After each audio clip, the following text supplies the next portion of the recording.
Hello, everyone, and welcome to iReadit, bringing you your daily dose of the internet for Tuesday, June 20th, 2017. I am Michael Schwahn. And I'm Nathan Wood. Please remember, everyone, that you can help support us by going to patreon.com/dailyinternet. If you can give $1 to $5 a month, if you can spare a cup of coffee and send it our way, we'd be most appreciated. And of course, you can catch the live show Monday through Thursday at 6 p.m. Alaska time. That's 7 p.m. if you're on the West Coast, and 10 p.m. if you are on the East Coast. Nathan, how are you doing today? I'm pretty pissed Why are you pissed? because I had an unopened can of Red Bull in my pocket as I was leaving work, and I lift my leg for the scanner to scan my pass in my pocket, and it shoved one of my keys into the Red Bull can, and now I have Red Bull all over my leg, and I didn't have time to clean it off or anything because I basically ran inside the house. I am And so sorry. yeah. So now I'm completely sticky and I smell like Red Bull and not in a good way, and I'm just pissed. Yeah, I'm real sorry. That's a whole lot of suck. I almost shit myself today. Should have. Yeah, I really almost did. You're gonna go big. Yeah, go big or go home. Wow, there's too much light coming from my window right now. I'm all like bloomed out. Orlando Bloom, whatever. I don't know. That was a really bad joke. Yeah, it was. It was bad. It was bad, Nathan. It was bad. Mm-hmm. So aside from the depressing bits as you were leaving work, how was work? I mean, it was work. It was really boring. That's pretty much it. Still nothing on the goddamn budget. Oh yeah. Well, yeah, but I mean, I still have to work through that. So I'm glad that you get to, because right now, Haderp. I feel like it's a double-edged sword. Like half of me is like, yeah, it's sick. I got a job, and the other half of me is like, yeah, I've got a Sucks. job. Yeah. Yep. Well, yay. Hopefully they figure something out by next Friday. I mean, everyone hopes that they finish it by next Friday. I don't know anyone who would be like, oh yeah, I really hope they fuck it up. I don't. Yeah, I have zero clue. They've already fucked it up, but whatever. Mm-hmm. Anywho, let's get into some news. Sean Spicer out as press secretary. This was submitted by Joe in Japan to our news. Sean Spicer's tapping out. He's gonna just he doesn't want to be the press secretary anymore. I'm amazed that he lasted this long because holy crap, power to you guy for sticking it out for 6 months as press secretary for the President of the United States, Donald Trump. He is going to, as I said, just become the communications director, which that position he had been covering for, as the person who was in that position resigned their position back in May, so he'd been covering both jobs, and they are now looking at someone who is going to take over as the press secretary. There's a couple people that were already guessed about as the potential spot for the press secretary. Couple of those being get out of my way, pop up. How dare you? Laura Ingraham, which is a Fox News personality. There's also David Martsoko, who's the editor of Daily Mail. Yeah. Ugh, Yeah. yikes. Don't go with David, okay? Don't go with anyone from Daily Mail. I don't particularly care for Fox News, but I'll take Laura over David. Oh yeah. David's kind of. Yeah. Also, Kimberly Guilfoyle. Wow, really? Your name is Guilfoyle? I really hope I'm pronouncing that wrong. She's the co-host of Fox News. Fox News is The Five. Said that she had been talking to the Trump administration about possibly taking over the role. So there's a few people that it might be. Honestly, like I don't know, like. It's a sticky situation to be in because like no one wants to be that guy who's the voice of Trump. Well, also, like, I mean, does it matter who it is as long as they do the job correctly? No, I mean I guess it shouldn't matter, but at the same time, people like to shoot the messenger. Yeah, well, also, and now at this point in time, everything matters. It does, like, it could literally be who gets Trump his coffee, and we would make a big deal out of it. Not You're specific. damn right, because that guy who's getting Trump his coffee has ties to Russia. I wonder what kind of coffee Trump drinks. That's a good question. Aw, Andrew, why would you say that? In the chat room, he says a sticky has the bulges down your leg. You're damn right. The tasty, tasty bulges all the way down my leg. So, you know what I discovered recently? And Hmm. this is not connected to bulges as much as it is Red Bull. So, you know the monsters that I like a lot? The white ones, the Ultra Zeros? Yeah. They're actually pretty damn decent for you compared to most energy drinks. Well, yeah. Like they use a sugar substitute that's better for you than normal sugar and is not detrimental like other sugar substitutes I've found to be. Like friggin' what was the one that's real bad to use? Sucrose. Yeah, or it was like some. It wasn't Splenda, but it was like off-brand Splenda. Yeah, Um, because the way they work is they're not actually they're giving you empty calories essentially. Yeah, and it doesn't have any calories in it. It doesn't have any fat in it, and the only like there it has so little in it outside of the citric acid that will affect your teeth. Nothing in it's actually bad for you. I mean, again, that comes down to moderation. Oh Nothing's yeah, bad for sure. you in those doses. Right, right. That's what I meant. And they're daily doses. Like you could drink one of those a day, and it would not have any adverse effects on you. One, You could, with the numbers, you could drink two and still be okay. two. Yeah. That's nowhere near as much as energy drinks that I drink daily. It, are you still drinking five a day? No, Four? I mean, Nathan? I mean, Dick bullet, man. I haven't felt it in months. Maybe it passed? I hope so. You hope it just broke up and passed, like, just like kind of a slightly discomfort piss, and you were like, oh, well, it's gone now. Yeah, exactly. Hopefully, I pissed it out when I was drunk and just wasn't even paying attention. Maybe? I mean, that would be an ideal situation, wouldn't it? Yeah. Yeah. Yeah. Saudi Arabia relaxes archaic guardianship laws for women.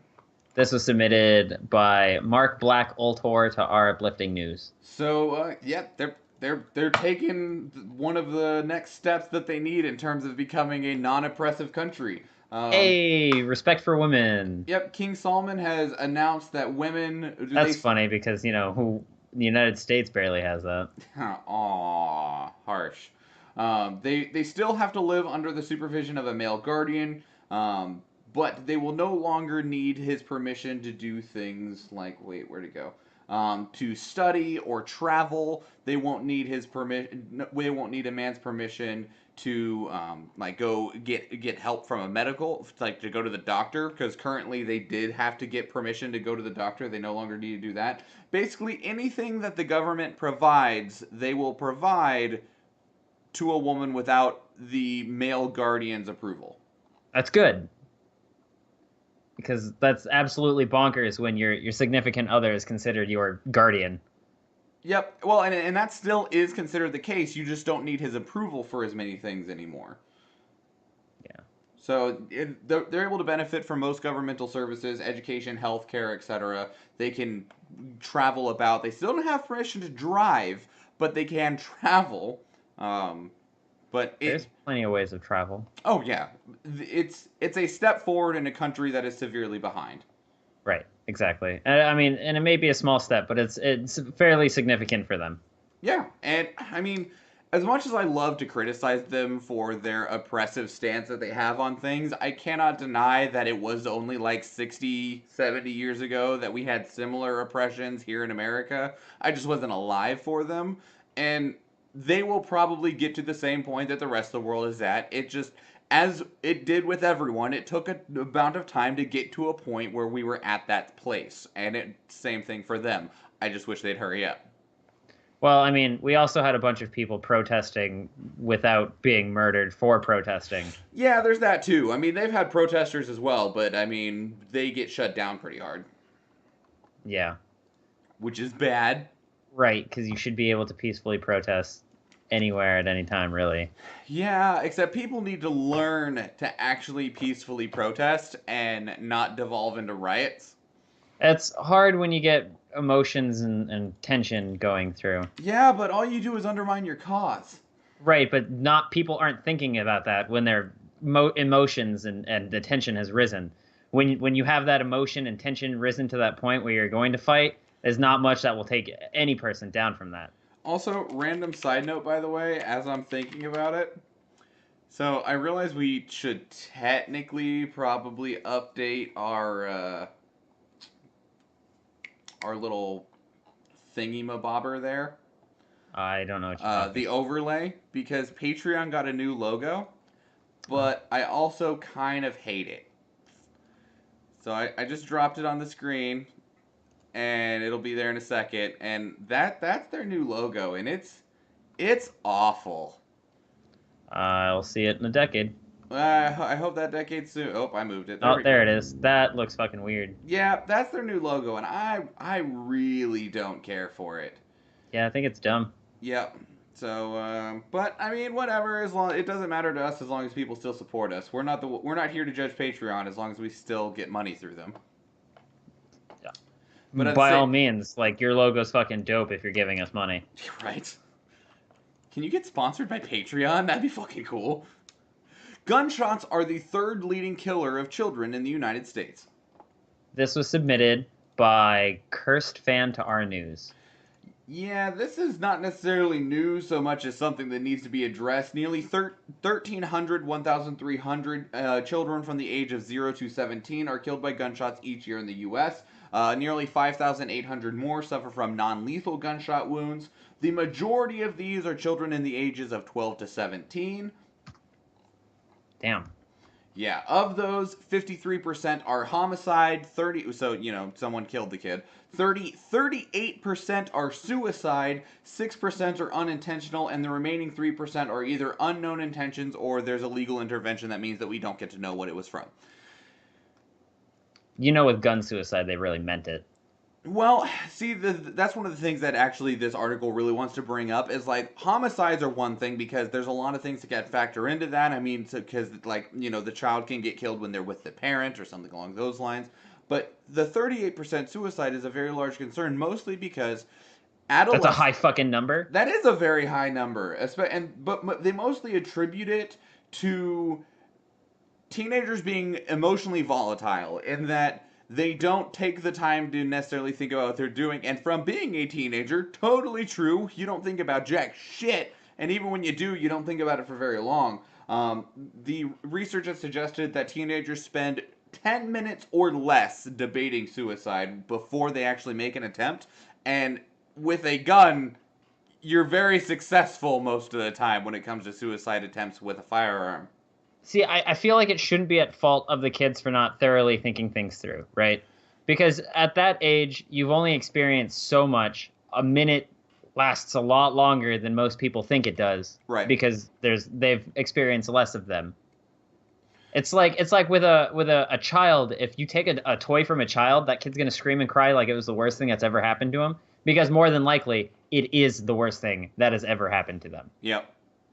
I'm cold. This is the worst. Ah. Grow up, kid. That's what they're doing. I'm hungry, so my stomach kind of hurts. This is uncomfortable. Ah. Right. I mean, even if your kid's if your kid can actually, like a 3 or 4-year-old, or even a 5-year-old, you're telling them to clean up their mess and they don't want to because they want to go and play, and they feel like it's a great atrocity towards them. Like, to them, that very well may be the greatest atrocity that has ever happened to them because they just haven't had any experience in life.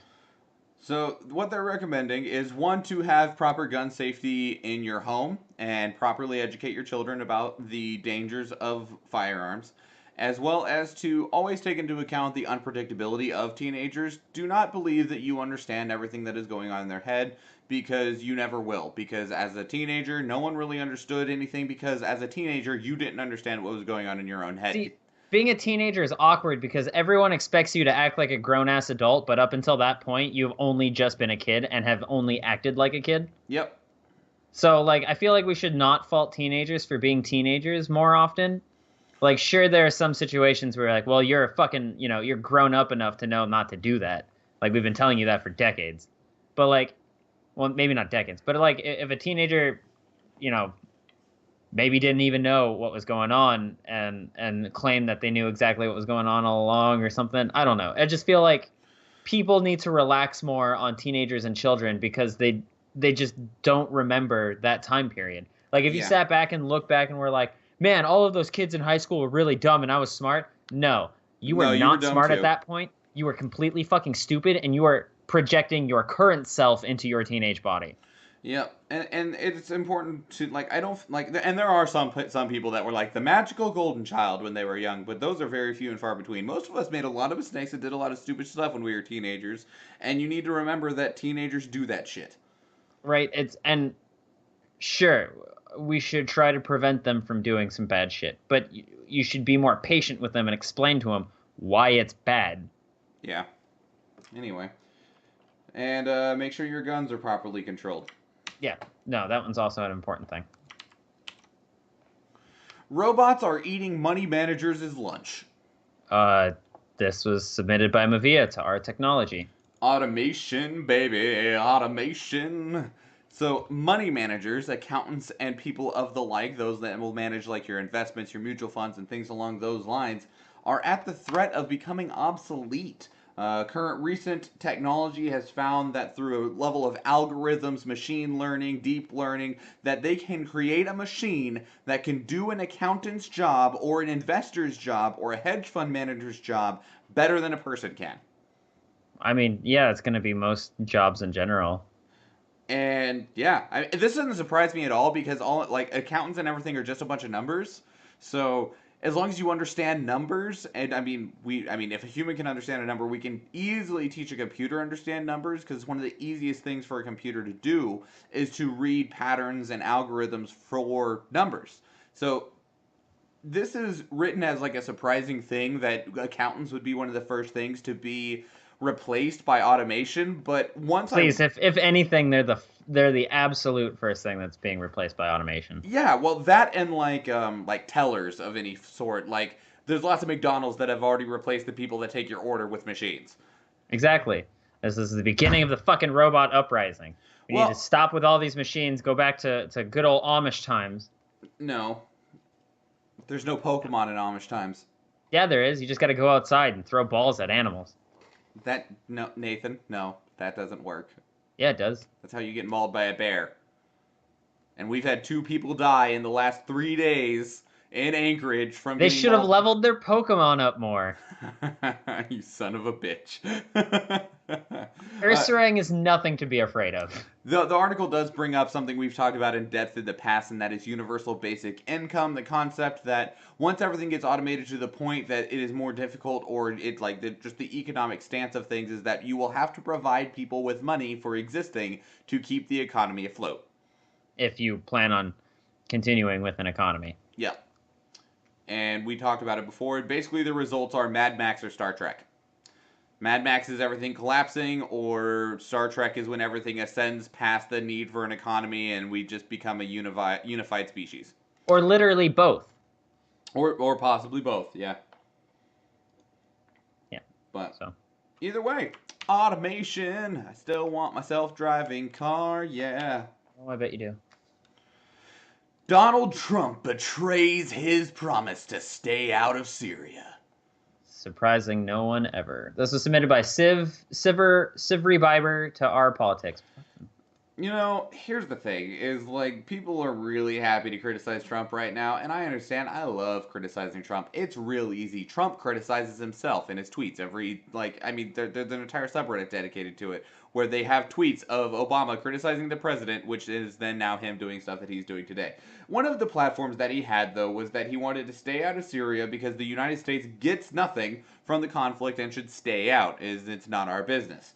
Now, the thing is that when you don't know things, this is something I believe is true for every president. If they say things in their ignorance as a candidate for president on the campaign trail, and then they get elected and get into office, and people sit down with them and go, okay, look, here it's time for you to learn some things, and you're not going to like most of the things that you have to learn because they all suck, because there's a lot of things that the American people do not know that you're about to know, and it's going to blow your sad little mind, and it's going to mean that a lot of the things that you wanted to do and say are not going to be possible anymore. Yeah. And I believe that That is true for every president, and I don't believe it is necessarily fair on anyone's case to criticize them for such things. Because when he was a candidate, I'm sure that Trump wanted to pull out and stay out of Syria. But then you become president, and then you learn some things, and then things happen that go, damn, I can't stay out of Syria anymore. It's just that it was a campaign promise for him. In fact, it was a huge criticism of the other side for his campaign, was that, hey, she's going to send people into Syria and blah, blah, blah, Syria, and we can't be sending people into Syria. Oh, yeah, sure, totally, I understand. And that's why people are complaining about it, because he had spent so much time, so much of his campaign platform saying, no Syria. Yeah, no, I understand. But then things happen. Right, I understand that, but that shouldn't deter people from still talking about it or complaining about it, because hey, that's still a campaign promise. That's something you're giving up. Yes, shit happens, but like, where's the press conference for it? Well, where are you explaining humbly that you were wrong in a scenario? is that all you'd be looking for then? Is someone? Yeah, if he sat up in a press conference and was like, hey, look, I complained about Hillary going into Syria. I didn't know about some of these things, and at the time, it was more than necessary for us to not be in Syria. But currently, it looks like we are going to Syria. I apologize for backing out of one of my campaign promises, but things happen. If he had done that in a humble way, or even if it's not so humble, and his, But it's a great move. It's going to bring us right. lots of prosperity. We're going to save tons of lives. I'm amazing. Thank you. I want it to be addressed. And I want generally for, like even if it's a glancing, oh, hey, by the way, sorry. Like, I want there to be some kind of small apology. Because you were dragging this woman through the fucking mud and dirt specifically for this reason. Sure. I mean, among other reasons. But one of this was a huge reason for it. Mm-hmm. I understand. And that makes sense. And I agree. Anyway, the reason that we're talking about this, though, there's been two instances of the United States getting very directly involved with Syria. One of which we talked about several weeks ago, in which was the bombing of the air base, where they were dropping stuff and things on gas on people and stuff. The other one is recently, in the last 24 hours, the United States F-22 Raptor shot down a Syrian aircraft. And that has really been the inciting point there. And we don't know the full details of what happened that caused the United States air fighter to shoot down the Syrian air fighter. But Russia is not happy about it because Russia's not happy about anything. Well, they're like, hey, we see anybody flying, we might do something. Yeah. So what we do know is that somehow Syria wasn't the big thing there. I mean, not Syria. I mean, the friggin' Tomahawk missiles wasn't the big step that made everyone upset. It was this involvement with the Syrian aircraft that was. And so, with that, I mean, it does look like the United States is going to be dragged a bit more deeply and directly into the Syrian conflict. Yeah, don't have a whole lot past that. Just a bunch of criticism in this article that's very biased. Right. It is the Atlantic. Now, we don't know if it's directly in response to this or anything along those lines, but I mean, there was a occurrence that happened either late last night or early this morning where a Russian fighter jet got within 5 feet of one of ours. And Jesus Christ, that's really fucking close, especially in the air. Yeah, that's Blue Angel shit, man. That's Top Gun shit right there. Whatever. Is there that much of a difference between the movie and what the Blue Angels actually do? One is incredibly homoerotic, and the other is Top Gun. Okay, fair enough. Whatever.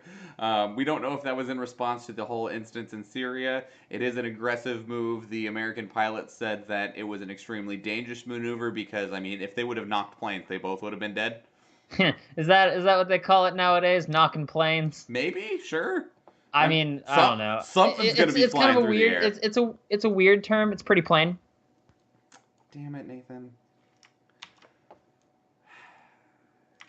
I hate you sometimes. I can't hear anything. That's fine. My headphones went out. Phoenix flights canceled because it's too hot for planes. And they're phoenixes. This is submitted by Cheerbro to R Not the Onion. I get it. It's too hot for Phoenix. Phoenix, Arizona, and that is You know, because like the flaming bird. that's the name of the city, not the I know, that's why plane. it's so ironic. God damn it. No flights because it's too hot. Well, It's a bird that's on fire. I will stab you in the throat. Anywho, current Please weather threaten me with forecast on for today and Tuesday, June 20th, suggests the city's temperatures could reach 120 degrees Fahrenheit. Most planes, and I literally mean most, the only ones not in this category is the Boeing 747 and the Airbus. So the big ass fucking planes. Everything else has a maximum operating temperature of 118 degrees Fahrenheit, which means that if it did get up to 119, 120 degrees, the planes are not allowed to take off because they are not safe to operate. The reason being why, at a higher temperature, air has a lower density. It's thinner.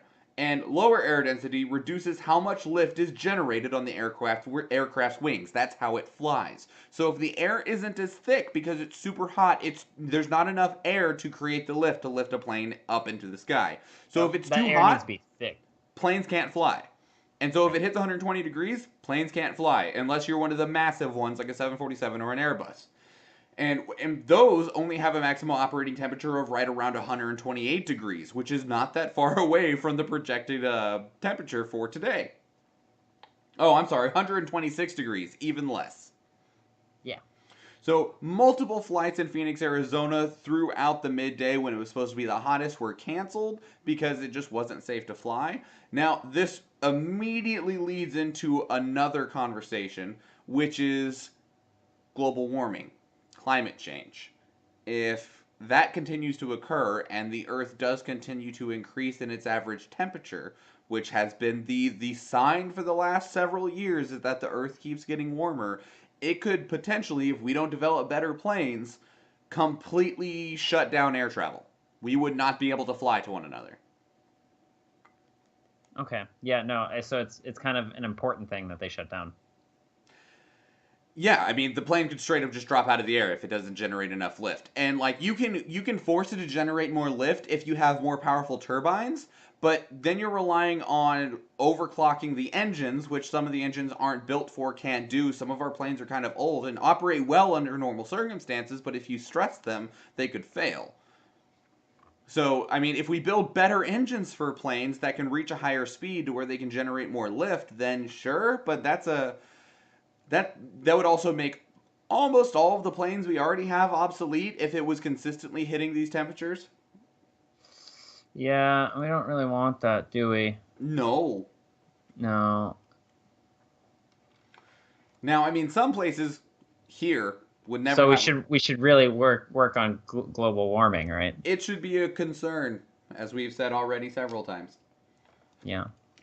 But so that's an interesting prospect that I wasn't aware of that was a problem until today. Yeah, no, it's a pretty surprising thing, but I actually knew about this beforehand. I did not. I had a old youth pastor when I went to church who worked on airplanes. Oh, cool. Very Mm-hmm. cool. Cool. Mm-hmm. China could surpass the United States and become the world's leading investor in scientific and medical research by 2020. 2022. Yeah, what you said.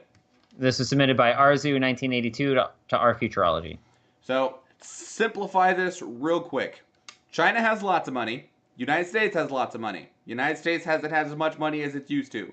United States has to have budget cuts. Been cutting budget from science and medical research. China keeps on putting more money towards science and medical research.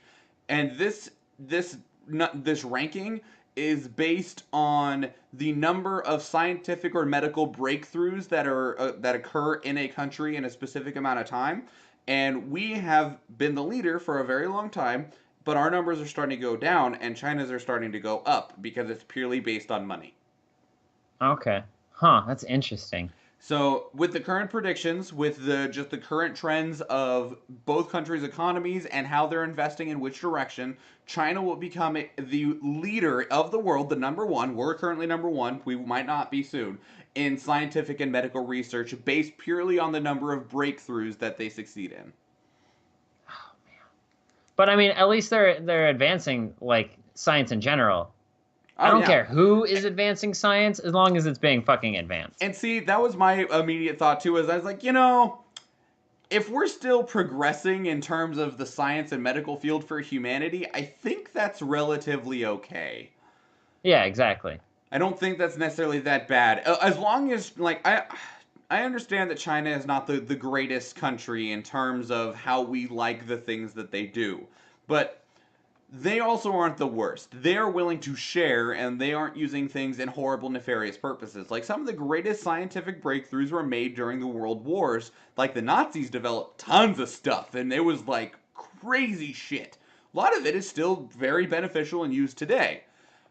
But it was Nazis, and I'd prefer if that wasn't necessarily the ends that we had to get to in order to make scientific breakthroughs. Yeah, we could probably have figured it out without Nazis' help. Speaking of Nazis, by the way, so They had some crazy shit with twins. me and Jennifer, Josh, and Davina, we all went and hung out on Saturday, right? Right. And one of the places that Josh and Davina really wanted to go to is the Pack Rat Antique Shop over by Bosco's.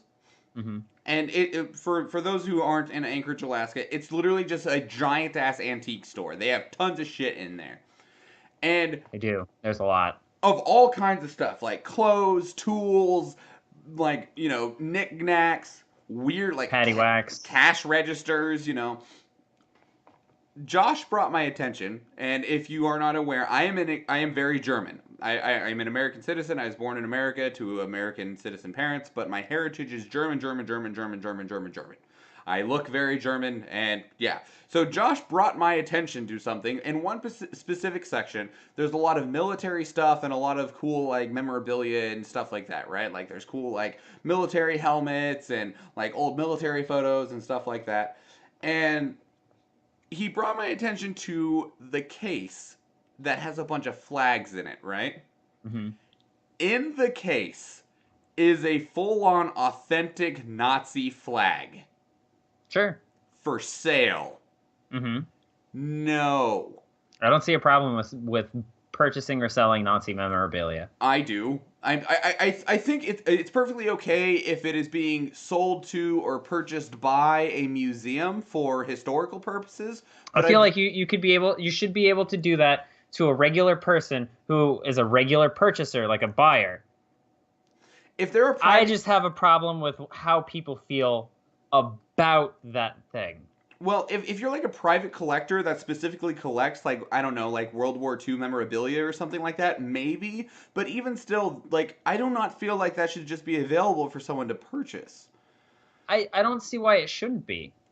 Well, I mean, it's like the same reason why, like, Confederate flags, though you can't technically fly them on certain things, you're allowed to purchase them. Yeah, but I don't know. Still real bad. I just feel like I wouldn't.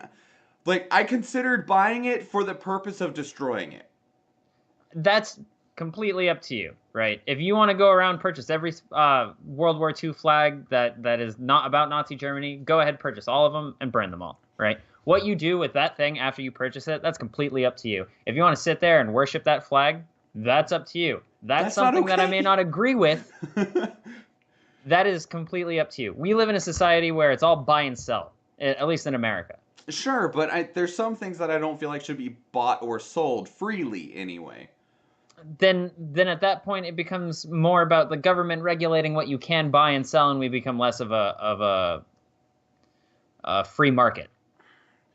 I feel like you can still be a very free market without allowing things like that to be freely traded. I mean, I guess so. But, like, I don't see a problem with having an authentic World War II Nazi flag being up for sale. It's all context of why you're purchasing that flag. If you're purchasing that flag to hate other people, if you're purchasing it for the pride of Nazism, then sure, that's a problem. If you're purchasing the flag because you collect that stuff, or if you just thought, hey, that's something that I kind of want because, maybe I want to start a collection one day for flags or for World War II things in general. I mean, it's like saying, hey, because you can't purchase that Nazi flag, you shouldn't be able to purchase a Mauser.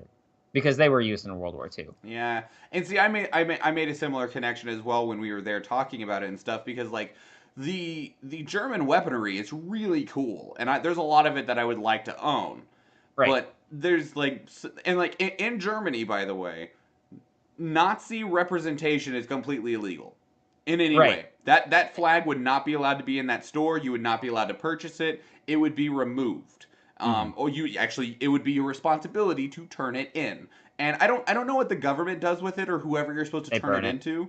They burn it. I don't know if they burn it. I know They'll that either burn it or they'll donate it to I museums. was like I'm pretty sure they actually keep it in museums and Because stuff like like I that. know like with certain things like with poachers in certain places they'll take all of those like rhino horns and animal pelts and they'll just burn all of it. Well, I can somewhat understand that because with like pelts and horns and stuff like that, there isn't as much of a historical purpose to it. Sure. And also, if the government were to keep it and like sell it or anything like that, or produce something with it, then it gives a very bad outlook on the government in terms of the reason that they're going after these things, and it can be misconstrued as to your intent. Hmm.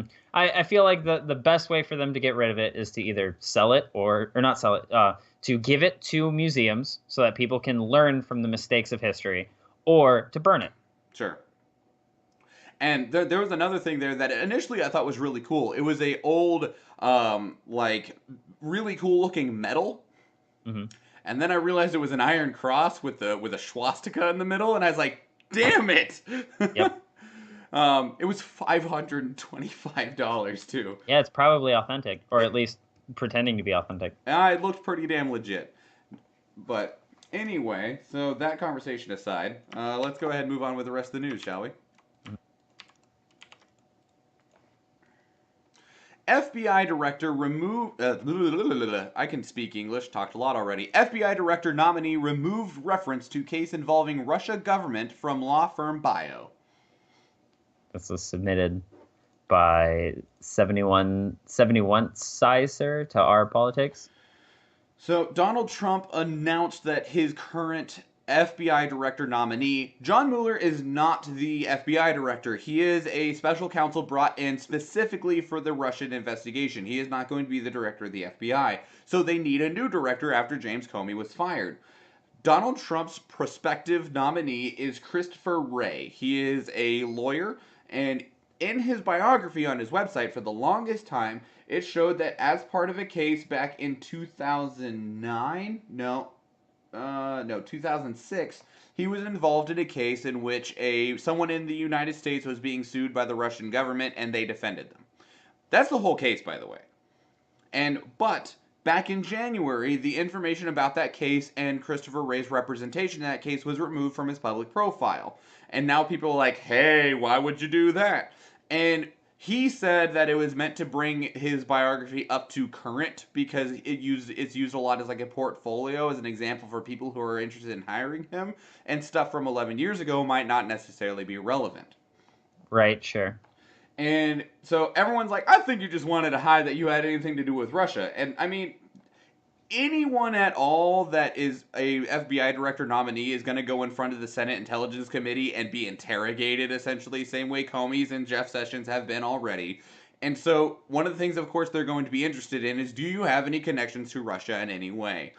And I don't know this guy. I don't know anything about this guy. This article doesn't provide any information about this guy, but I can't like what he did in terms of his connection with Russia is very inconsequential.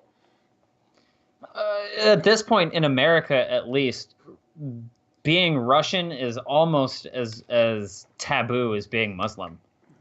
Unless you live in Anchorage, Alaska. Yeah, in which case, fuck, no one cares. You see fucking Russia right over there. Well, yeah, we have tons of Russians here. We have tons of Muslims here. We have tons of everybody here. There's like 148 languages spoken in Anchorage. No, that being said, there's still plenty of racism It's true. and plenty of Muslim hate. I will tell you that, because we are still fairly Republican. Yeah. Not that only Republicans hate Muslims and everything. It's just, it's a trend that you notice and pick up. Stereotypes exist for a reason. I don't like it, but it's true. Like, cliches and stereotypes are a thing that exists because there is a reinforcement of those properties. I mean, That being said, that doesn't mean stereotypes and races and stuff like that can just not be true and can stop altogether if the group of people get together and decide not to do that shit anymore. mm-hmm. Um, for instance, women being submissive. Sure, there's still that stereotype, but like nowadays, that's not a thing. It is in some places. Sure, but like And women depending, can very well do anything they fucking want. yeah, it's true. So, and this is really just something that people were excited to talk about because of the context, because right now anything involving Trump plus Russia is news, which is Right. really unfortunate, but I mostly wanted to present this because we hadn't previously talked about the fact that Donald Trump had chosen his nominee for the FBI director. Currently, it doesn't seem like there's anything that is wrong with this current nominee. People are digging for it, which is why this has been something that's been presented. But we'll see. I mean, anything that Donald Trump does and anything that any president has done in the last like 20 years has been extremely heavily criticized. Now that we are a news platform, that we realize just how much everyone gets criticized. I mean, Obama got criticized for everything, and now it's like Trump, I wasn't everything. part of a news platform, but I felt the Obama criticization throughout all 8 years of his presidency. Yeah. So either way, we'll see what happens. I mean, Gorsuch. Gorsuch. Yeah, how are you pronounce his name? He did get confirmed as a Supreme Court justice. He's one of them, despite all of the controversy and questions and interrogation that went on over that one. So, Mm-hmm. but you notice that when Trump first says, "This is who I would like," everyone flips their lid, right? Like Mm-hmm. Gorsuch, whatever. Everyone was Right. like, "Oh my God, X, Y, Z, no." And then after that initial thing passed, people stopped caring about that and started caring about something else that was more. Except for people like Michael Flynn, Well, that's because people in the government kept caring. Jared Kushner. I haven't heard Because much about him recently, actually. really, because like I guess he's kind of laying low, but he's definitely being not interrogated. What is the word? Investigated. Investigated. Yeah. Sure. All right, let's keep this train a moving, shall we? I guess so. Yeah, you guess? Alright. Well, that's still too long. Ba-ba-dum. In a hidden room in a house near Argentina's capital, police believe they have found the biggest collection of Nazi artifacts in the country's history. Wow. Again with this joke, I did not see that coming. This is submitted by Tragic Donut to Our World News. So, yeah, in Argentina, which I should point out, by the way, is in South America and not in Germany or Hey, Europe. no. I'll have you know that a lot of people had gone to South America fleeing persecution from Nazis. It's true, and they even talk about In this in the fact, article. there's this. I think it's in. I read an article about. Shit. I think it was. What is the name of the place? It's their capital sounds like cadaver. I don't know. I forget the name. I'll figure it out. Anyways, so they have this breakfast sausage that they eat constantly every breakfast, and it was introduced by Jewish refugees. Anyway, so the way that they found this, first off, is that they were tracking a collector because the collector had given artworks of illicit origin to a gallery in northern Buenos Aires. And they're like, that's suspicious. We should maybe investigate this guy. They got enough evidence. Venezuela, Caracas. Sure, okay. They got enough grounds to go investigate his house and do a search warrant for, stolen stuff. And then they saw this very straight out of like a friggin' Law and Order film or whatever you want to call it, where they like, man, this bookcase seems odd. And then they moved it, and there was a passageway behind it that led into a hidden room that was just full of Nazi stuff. Guys, don't put the bookcases in the way. That's so cliche. Do And something different. All right, I want to see someone do something different, right? Stay with me. okay. In order to get into their secret area, I want them to have to like do something crazy, like open the oven and climb through there. Okay, sure. I think that would be fucking dope. I'm gonna make a movie like that. Do it, son. So they found roughly 75 objects that were all in this collector's home. The majority of which were borderline proven to be I didn't want to say legit, but that's the first word that came to mind. Authentic, that's the word I wanted. 100% legit, guys. Because These motherfucking Nazi artifacts, they legit. almost every item had a picture with it that was either of the Fuhrer or a general using slash holding the item. This was everything from magnifying glasses to just like glasses on my face to an hourglass to a bust of Adolf Hitler to like a painting to like sculptures, all kinds of stuff. Insane. They were really into it. Well, and that was the other question is it was a private collector, and then that raises the question of is this something that they personally worshipped or is it something that they were holding on to because they were a private Right. collector? Because you got that thing, right, where it's like, hey, this guy could either idealize the Nazis or feel like he needs to preserve their history. So I mean, like for me, if I collected Nazi things, it's not because I idealize their Nazi tendencies. It's because hey, History. this shit happened. We're not gonna forget it. This is something that never needs to be repeated whatsoever. Also, And also like it also gives you a little bit of an insight into what they were possibly thinking. sure. Also, like 100%, if this stuff didn't have swastikas on it, it'd be really cool. Like, these are some cool looking things in here. Like, this, like, hourglass looks like it's made out of metal. You're just saying that because you're partially German. No, no, no. Open up the damn link and look at this hourglass. It's right there. It's the first thing on the page. Yeah, and I bet it looks like a shitty hourglass. Hey, fuck you. I own a shitty hourglass, That okay? is just an hourglass with a swastika on it. Do you want to see my shitty ass hourglass that that was like $70? I'm just saying, you can go to the store and buy an hourglass that looks like that, or even fucking make one that Do you know looks how like much that. they cost? Hourglasses are so expensive. Then make one. I You can save so much fucking money on any glass object if you just learn how to blow glass, and it's not that hard. I'm curious of how much money it would take to learn. If you make a fucking a kiln in your backyard with a metal tube and some sand, I mean, you fucking got it. Also, scroll down and look at the eagle on top of the marble platform.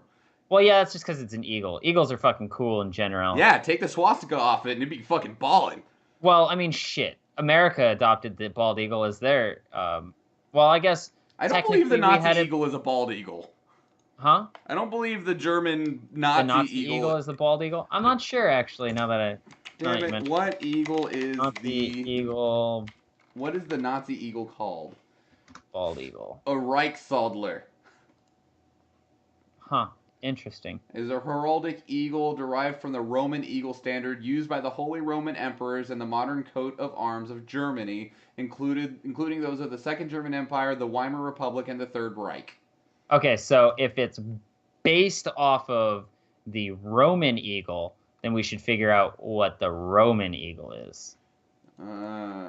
Heraldic eagle, but this is not the time to do this. We should move on with the show because the next article is something important. But damn! All right. Hey, I swear I covered that up. Either way, Mexico legalizes medical marijuana. Hey, this was submitted by Assuredly a Throwaway to Our World News. Assuredly a throwaway. I like your account name, sir.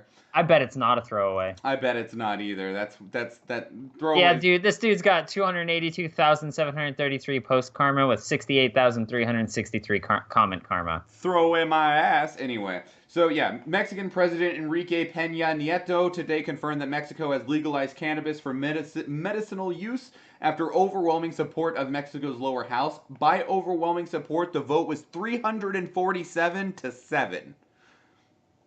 Damn. Yeah, that's some fucking overwhelming support. That is by far some overwhelming support. Either way, there's a couple things is that it is not legal immediately because they have to go through the entire like law writing process, what's okay, what's not, how you can get it, what you need to have to get it, etc. The other thing is that the legalization requires that any form of marijuana or cannabis to be produced cannot have more than 1% of a THC content. More than 1%. Yep. Damn. So so really, it's just CBD. Yes. Sure, I mean, whatever. But at the same time, that's still a step forward. Well, I mean, the CBD is what normally provides the true medicinal benefit. The THC Right. doesn't. The THC is just what makes your brain feel happy. I mean, I feel like if you're taking painkillers, you should probably make your brain feel happy anyways. Maybe it depends on what you need the CBD for. Sure, like if you're having it for seizures and stuff like that, just CBD is fine. But if you just got your arm blown off and they're giving you painkillers and they're like, "Hey, maybe you should smoke some weed." Hell yeah. Make sure that shit's loaded with THC because I don't want to feel that fucking stub of an arm. Sure. I don't need those ghost pains. Exactly, the phantom limb disorder. Yeah, that's a real thing, and I really hope I never. My have to grandfather deal with had it. Like My grandfather was paralyzed and half of his body was just the right side, and he would still feel things as if he had reached out to grab something. it's scary to me. And he also had his some of his toes amputated, and he would still be able to feel them if he had stubbed them, you know? Creepy. Yeah, it's weird. Nathan, what'd you care about in the last 24 hours? There's two things. Okay. The Mario Odyssey trailer is the most viewed Switch gameplay reveal trailer, and it's the most viewed E3 trailer as well. Because it's awesome. Got it. Hell yeah. With Battlefront following behind, and God of War 4 behind that. And then, other than that, something really pained me. What's that? Daniel Day-Lewis has finally retired. You know, I read that. I read that Daniel Day-Lewis is retiring from show business. And if you don't make an announcement, so he made an announcement that he's retiring from show business, right? Mm. If you don't do that, but you just stop taking jobs, does that mean you're like quietly retiring? Yeah, you kind of become like, oh shit, you become like Gene Wilder. He hasn't had a job since 2012. Well, kind of. He's got a movie in post-production in 2017, but that's going to be like his last movie. Sure. But like before that, his movies are actually between each other. Like he was in 2012 in Lincoln. Before that, he was in 2009 in Nine. And before that was 2007 with There Will Be Blood, and then 2005, and then 2002. So like he makes a movie every couple of years. Mm-hmm. But like all of them are so good. How old is Daniel Day-Lewis? I'm not sure. He was born in 1957. He is 60. Yeah. I think that's fine. I mean, I understand that there's opportunities for new roles when you can play the old guy, but I mean, at the same time, at a certain point, don't you just want to stop working? You don't need to be Morgan Freeman, like Exactly. or Ian McKellen or Sir Patrick Stewart. Like at a certain point, just enjoy life. I mean, unless you really love acting. But some people don't. Some people do it because it's their profession, it's their career. They're good at it. They make money from it, but they don't necessarily enjoy it. So, I mean, maybe he's in that position of like, you know what? I made my money. I'm done. Yeah, and that's completely great on his behalf. Like I feel more people should be able to feel like they can retire. Mm-hmm. If not being able to retire, because I mean, I guess money isn't everywhere nowadays, but Right. I don't know. So I just dropped the toy I was playing with. That makes me sad. Anyway, so here's the thing I cared about in the last 24 hours. Mm-hmm. I saw a post by a friend of mine on Facebook, and they were sharing it from one of Bernie Sanders' fan sites, right? Right. And it showed the voter turnout for the 2016 election. And the caption said, "This is why we can't have nice things." And specifically, it was circling that 46% of eligible voters in America did not vote last year. Yep. And I read that and I just got really irritated because I feel like people are looking for an excuse of trying to blame someone else for the reason that things are the way they are. So the thing is, we had over 100 million people go out and vote last year. Mm-hmm. And I do not believe that if you doubled the number of people voting, that the necessary ratio of the result would change. It's why you can poll 10,000 people and get an opinion. You know, you can be like, okay, we polled 10,000 people, 10,000 random people, and of those people, 65% said they were for this, 30% said they're not, and 5% then said they don't know. Sure. If you inflate that number from 10,000 to 100 million, those numbers will be roughly the same. Okay, but here's the thing, though, right? You get a lot of mentality in those people who don't vote for saying, hey, my vote doesn't matter, I'm not going to vote. And you get that from both sides, right? But you also get that from the third-party constituents, major hardcore, because they're like, oh, hey, one or the other is going to vote. My party's not going to get to vote, or not going to be in that. I'm just not going to vote, right? If Sure. more people voted for third party, we would have less of a two-party system. Right. We would have more options and everything. If 5%, if a third party gets 5% of the vote, then they are permanently considered a real party, and they get funding and are automatically on the ballot and stuff Exactly. like that. And we have 50% of the people in America not voting. Here's the If thing, even though. some of them went out, 5% of the people who voted, mind you, voting for third party, right? Sure, you can blow it up on a huge scale and it could still reflect the same bit, right? But even if we were super close on getting a third party to be 5%. No, we weren't. It was only 1.7%. That's still a lot closer than a lot of other times we're voting for third party. Oh, sure, but it's still not that close.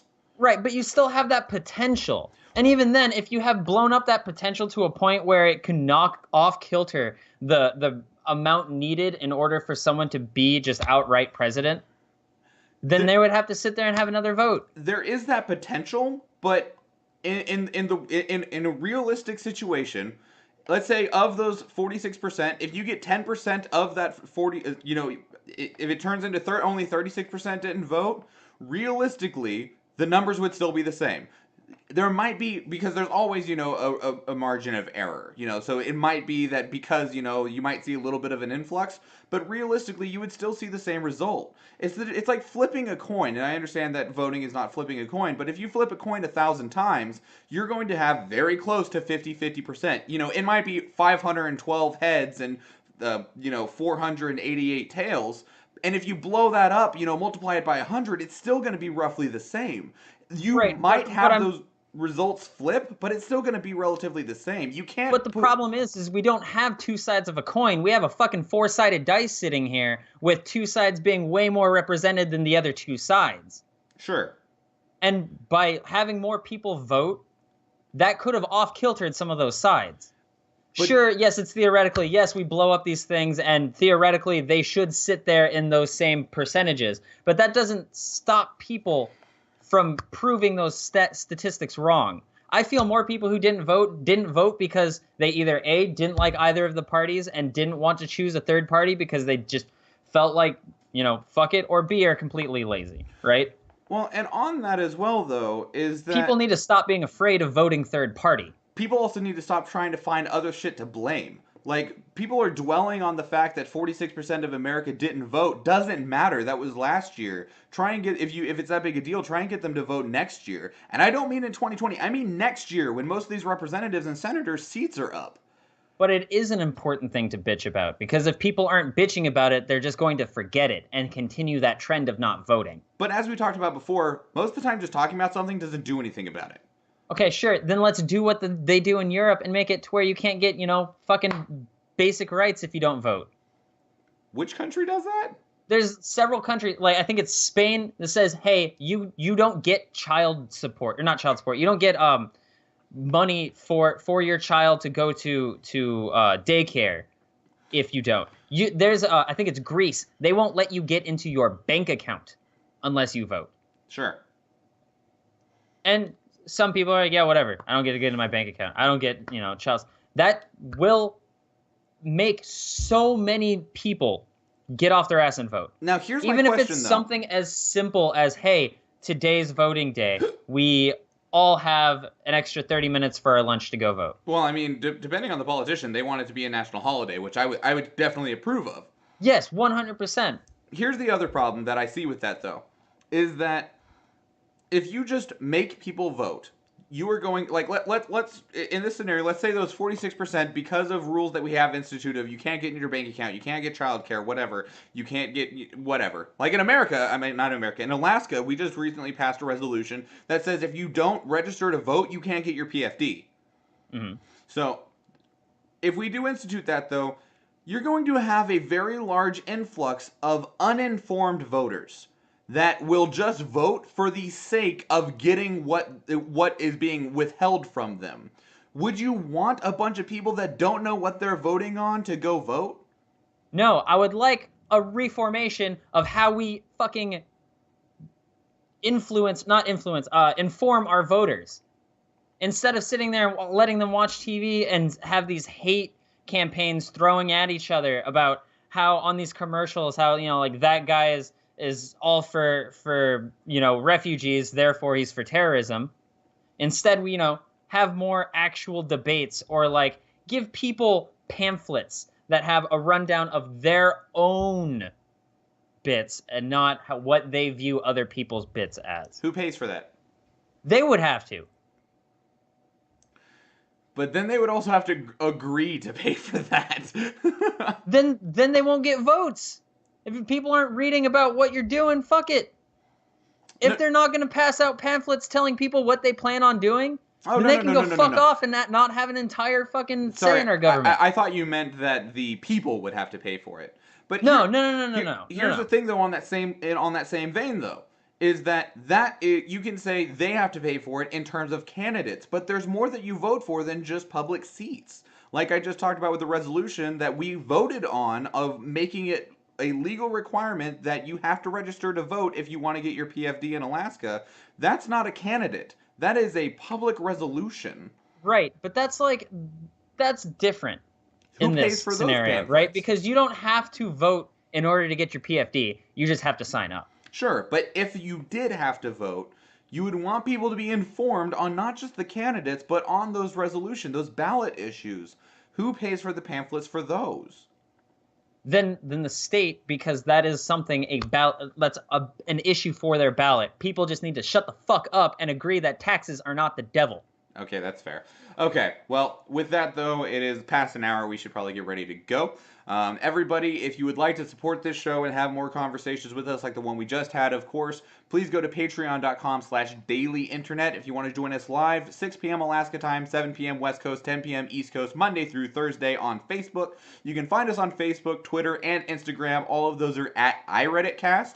You can also listen to the show by downloading it as a podcast on iTunes, Stitcher, Google Play, and take it with you. Otherwise, if you'd like to give us some help that you can't use financially in terms of Patreon, please leave us a 5-star review on iTunes, Stitcher, Google Play, all of those. It helps other people find the show when they search for the topics that are related to our show. Otherwise, if you'd like to send us an email, let us know what you thought about the show. If you weren't in the live chat room and you wanted to still send your feedback on it, we would love to hear from you. Send us an email to our inbox, which is feedback.ireadit@gmail.com. Or you can call and leave the voicemail if you just want to shout it at us. We will totally play it on the air unless you request us not to. 508-738-2278. Nathan, anything before we go? Stop being stupid. I hate people because they're incredibly stupid. So everyone needs to stop being stupid so I don't hate you. Yeah, that's fair, and I agree with that. All right, everybody. That is your 308th dose of the internet. I am Michael Schwahn. And I'm Nathan Wood. And please remember, everybody, don't get eliminated! Have a good day, everyone. Bye-bye.